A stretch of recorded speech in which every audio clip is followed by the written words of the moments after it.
All right, new polling from Ipsos is providing a clear picture of how Americans view this war. The poll from March 6th to March 9th finds 43% disapprove of the U.S. strikes on Iran, 29% approve of the strikes, and another 16% are unsure. The polling also finds 60% think the campaign will go on for an extended period of time. Just yesterday, President Trump called the war a short-term excursion, as you heard Karen mention there just a short time ago. Joining me now is Sina, a senior non-resident fellow at the Center for International Policy. Thank you so much for joining us.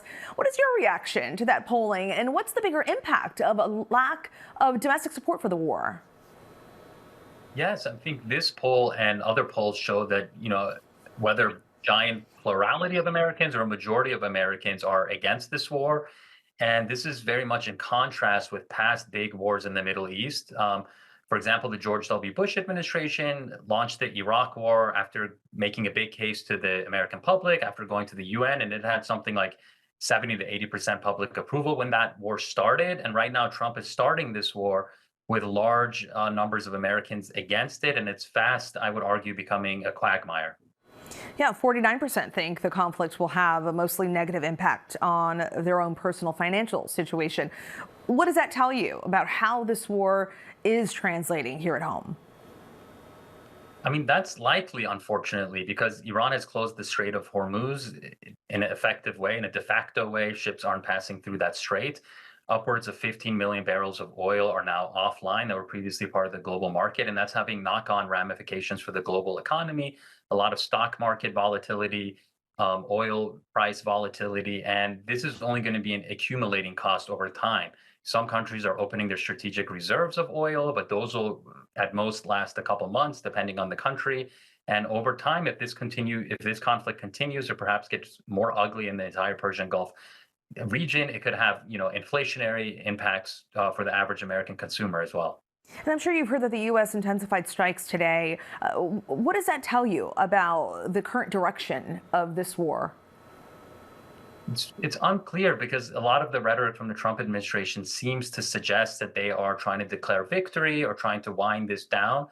At the same time, Iran has kept up its ballistic missile and drone strikes. It's hit consequential U.S. targets in the region, as well as allied targets in the region. Your correspondent just reported from Lebanon and how that war is raging on. So Trump, I think, even if he's looking for a diplomatic off-ramp, it's unclear what Iran will be willing to accept at this stage. And there's a new hardline leader in Tehran, the son of the former leader, and Iran will likely want to end this conflict more on its terms, trying to secure a more favorable diplomatic settlement that could prevent this conflict from happening again months down the road.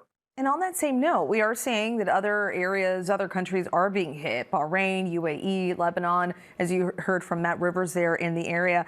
What could be the long-term effects, even when this war is over? What could we see when it comes to our NATO allies and those other countries in that region?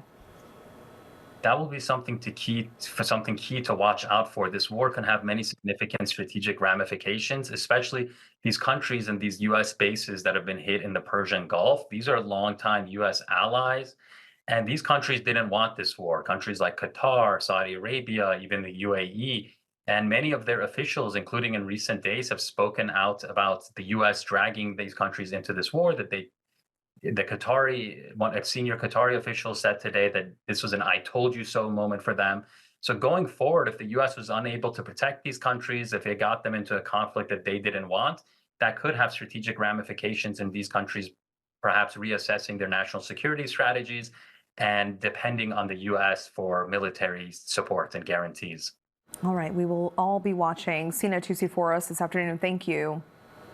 Thank you.